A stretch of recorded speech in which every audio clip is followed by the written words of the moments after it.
அல்லாஹுடைய தூதருடைய சபைக்கு ஒரு மனிதர் வருகிறார். அவருடைய ஆடை கிழிந்திருக்கிறது.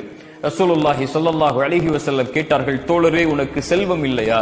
அவர் சொன்னார், அல்லாஹுடைய தூதரே, அல்லாஹ் எனக்கு எல்லா செல்வங்களையும் கொடுத்திருக்கிறான். ஒட்டகத்தை கொடுத்திருக்கிறான், குதிரைகளை கொடுத்திருக்கிறான். இப்படி அவருடைய செல்வங்களை அந்த தோழர் எண்ணுகிறார். அல்லாஹுடைய தூதர் ஸல்லல்லாஹு அலைஹி வஸல்லம் சொன்னார்கள், தோழரே, அல்லாஹ் உனக்கு செல்வத்தை கொடுத்திருந்தால் அவனுடைய அருளை உங்களுடைய தோற்றம் வாயிலாக நீங்கள் வெளிப்படுத்த வேண்டாமா?